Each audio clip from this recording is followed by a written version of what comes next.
Hello everybody, welcome back to Peachy Disc Golf. Chris here at Chattahoochee Pointe Park, and today we're going to be playing a 9-hole challenge using only Prodigy discs, mainly to test out these fairly new Air Spectrum lightweight discs. Let's see how they fly.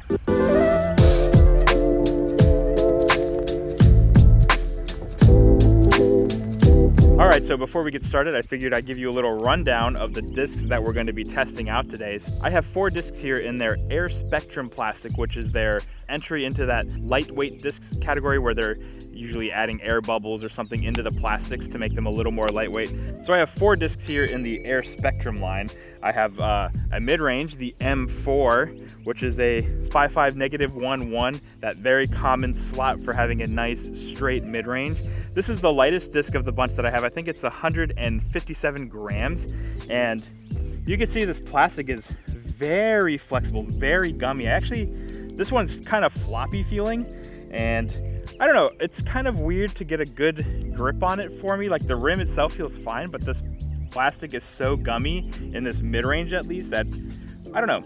We'll see if we can get some good flights out of it today. But overall, the thing I really like about this Air Spectrum plastic is the way that it looks. They have these beautiful bursts of colors. All of them look really nice. One thing that I noticed with all of these, and sort of a thing that I've heard with Prodigy overall, is there's definitely some flashing, not on this disc anymore. There was actually like a piece when I got it in the shipment that was like chunked off a little bit. I had to pull that off. And when I first felt these in stores, there was a lot of variants. Like, some of them had a lot of flashing on them, but just something to be aware of. All right, so next up in the line, I have the F3. This is a fairway driver, 7.5 -1.2. We're looking at 163 grams for this one, and again, another beautiful disc, a pretty nice straight fairway driver. Looking forward to giving this one a test. Then we have a couple of distance drivers here. We have the H3 V2, which is an 11-speed driver, 11.5 -1.2. And then we also have the D3 here, a very understable 13-speed driver. So we'll be giving these a toss as well. Another weird thing that I noticed is the rim has like a different texture than the smooth flight plate. It has this like brushed feel to it. Kind of interesting, but overall in the hand, this rim is humongous. Probably won't be throwing this one too much, but we'll see, because it is very understable. Maybe even at my slower arm speed, I can get a decent flight out of this. And then to round things out, I do have a couple of other putter approach discs here. I have the P Model S here that I'm going to be putting with. I actually got this disc signed by a couple of guys at Prodigy when I was at Champions Cup last year. And then I have a Kevin Jones distortion as well for overstable approach shots. So we're going to be playing the back 9 here at Chattahoochee Pointe Park. We'll see you guys at hole 10. Hole 10 is 205 feet, wide open shot, nothing in the way, slightly uphill. I normally throw my hex here, so naturally we're gonna try the M4. Like I said, it is really gummy. It's kind of hard to get a good grip on it for me, but we'll see. They had a little flip, but I threw that very softly, so that did go laser straight though. That was pretty nice. Yeah, I think I hesitated a little bit because of the way that it feels. I feel like I'm gonna flip it over, so I threw it really soft. I didn't want to flip it. All right, Gannon signed this putter. Give me your powers for this circle 1 putt.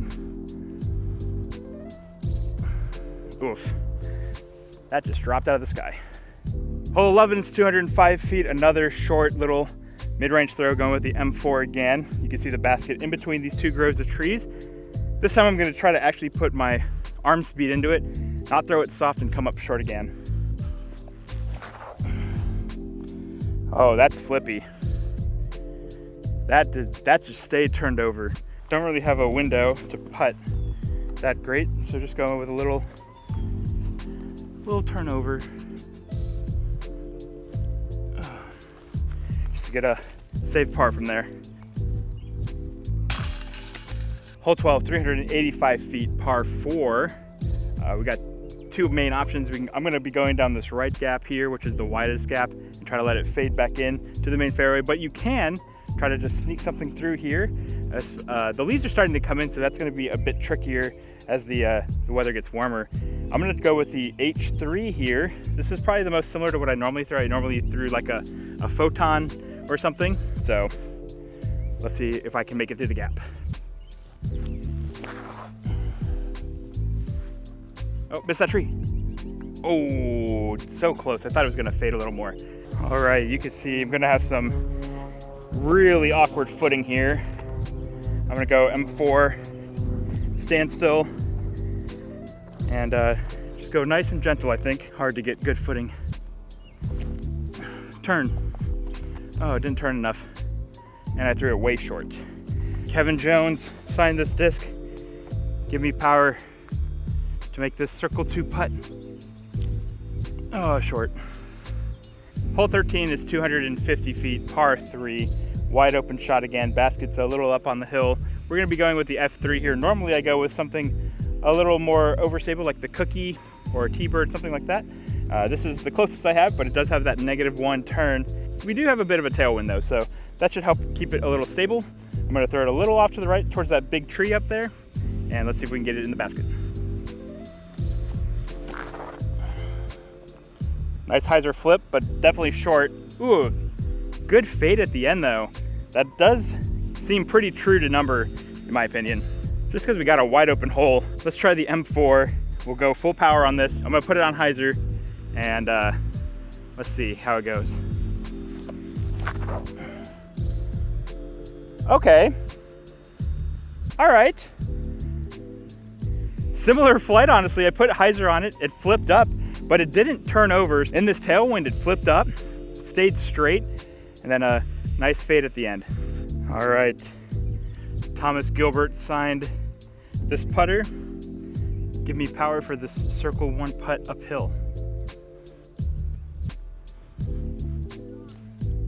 Ooh, too high. Another par. I am struggling using this P Model S. It's in Duraflex plastic.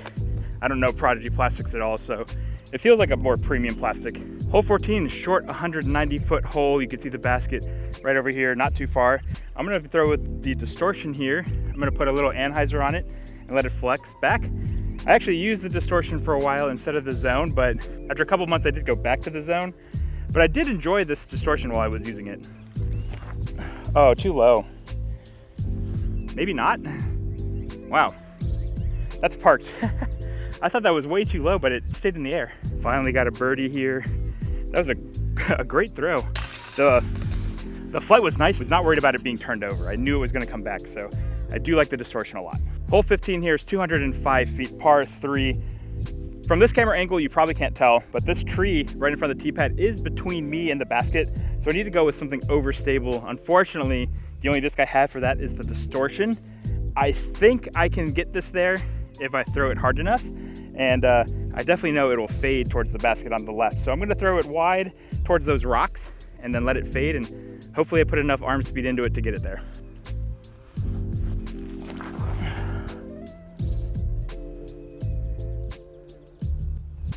Okay, I had the distance, but I think I threw it a little too nose up, and it didn't really have that strong fade at the end. I think I'm right at the edge of the circle though.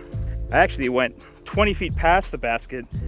Luckily, I avoided the swamp, so it did have enough stability to get me onto this makeshift island.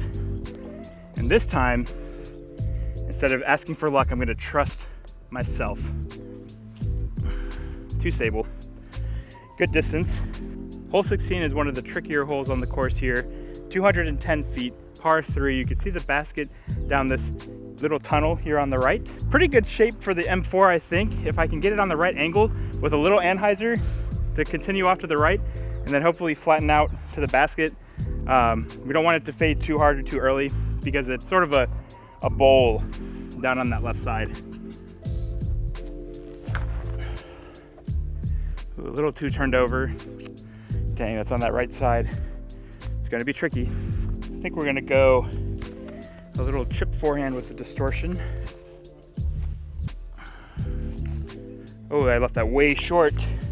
Should I have just gone with a little touchy? Yep, that's what I should have done. I'm gonna block the camera that way. Let's move you.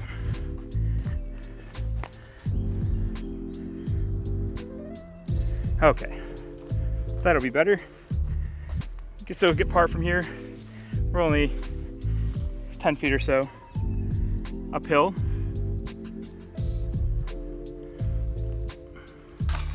Okay, there we go. Hole 17 is one of my favorite holes on the course. It's 200 feet, par 3. You can see just a nice straight wooded shot here with the basket straight ahead. Perfect shot for the M4 here. Gonna put a little hyzer on it to try to flip it up, and hopefully it just stays flat all the way. I'm gonna also try to keep it pretty low so it doesn't fade too hard at the end.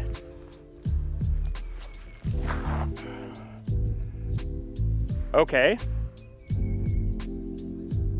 That was perfect. That was a perfect flight. It definitely turned more than I was expecting. I think I threw it more flat than hyzer, but overall it worked out. We got a nice birdie out of it.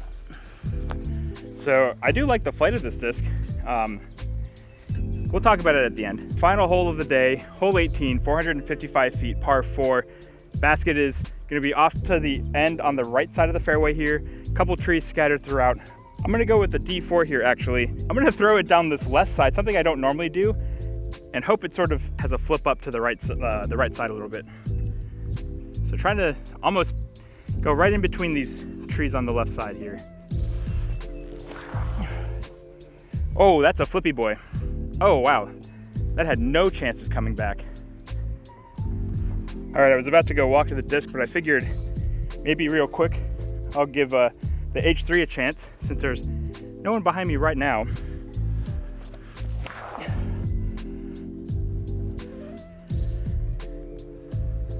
Wow, even this 11 speed, it only has like a turn of 1. I felt like I put pretty good hyzer on that, and it flipped up nice. It flipped up and went straight, and then a little fade at the end. So something about these lightweight discs, I guess. Can't see the basket from here, but it is on the other side of that little pine tree. I didn't even realize it, but there's a headwind. That's probably why the D4 stayed turned over. I'm gonna go with the F3 here, put it on hyzer, not throw it too hard, and hopefully it'll fade back. Okay, well, that was a nice smooth release. I just threw it a little too inside, but that's like an edge of circle look there. Let's wrap this round up here. Got a birdie putt. This was the right distance. If only I would have thrown it just a little wider, but I was afraid it was gonna turn over, so my miss was definitely left. We can make this putt. Maybe not with this putter, but. Oh, let's go. Nice birdie make. All right, well, I am all finished up with my Prodigy only round. Definitely went better than expected considering I haven't thrown many of these discs before. It was nice having a nice clean game, so that was good. Real quick, I figured I would tell you what I think about these Prodigy discs, mainly these Air Spectrum ones, and let you know what I think of them. But real quick, the P Model S is definitely not gonna be going in my bag or anything.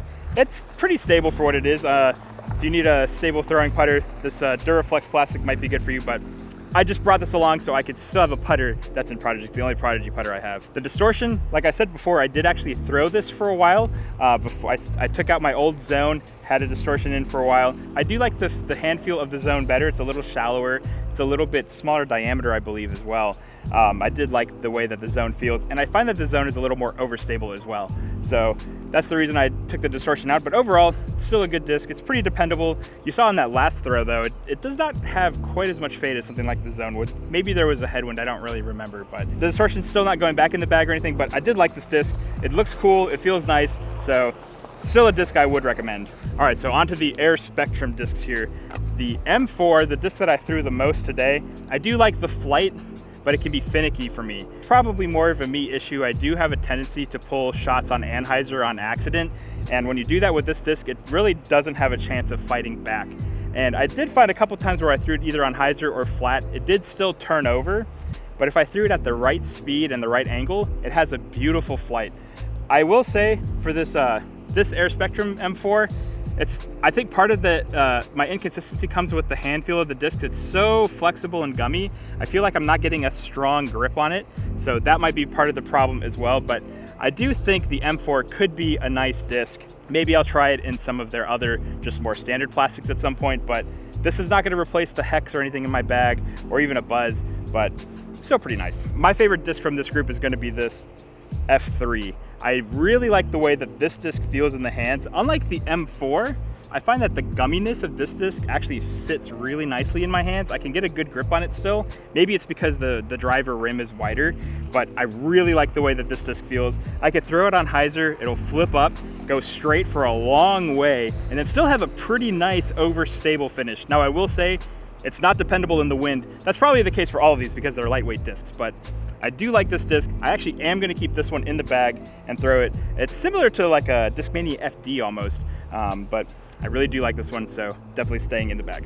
All right, last up we got the two drivers here. We got the H3 V2 and the D4, a very understable driver. This D4, even with it being 13 speed and my slower arm speed, this D4 still flips a lot. It is gonna be tricky to use for me, even especially in the wind. It'll just completely flip over and burn out. You saw on hole 18, it did not go very far. It just sort of stayed turned over. I threw it again just to try with a lot of hyzer, and it still flipped up to flat. So that's very understable even with my slower arm speed. Probably not a disc that I'm gonna keep in the bag because again, the 13 speed is also really kind of uncomfortable for my hand as well. So not my favorite. I did think it was pretty interesting with how understable this disc was. Now the H3 on the other hand, I can see putting in my bag. I'm probably gonna put it in temporarily for now.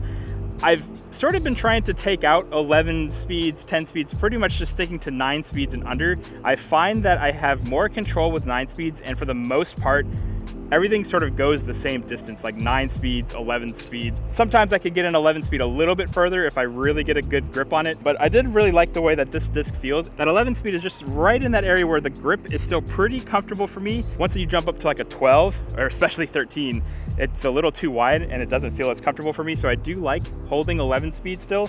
And this disc does have a nice flight. If I throw it on hyzer, it still flips up to flat and goes straight for a good ways before fading pretty strongly to the left. I will say because it is lightweight, again with the wind, it could be not as dependable. So that's one issue that could come from this disc, but I think I'm gonna hold on to it for now in the bag and give it some more throws and run it through its paces and see if it stays in. I do like the way that this disc feels as well. Again, with the rim being wider, I can get a good grip on it even with the really gummy, flexible plastic. But overall, the H3 was another disc that actually impressed me. But that's gonna be it for my Prodigy only round, guys. Thank you so much for watching. If you haven't yet, I would greatly appreciate it if you would consider subscribing to the channel. Don't forget to give this video a thumbs up and also ring that notification bell so you can be notified when our next episode comes out. Until next time, guys, cheers.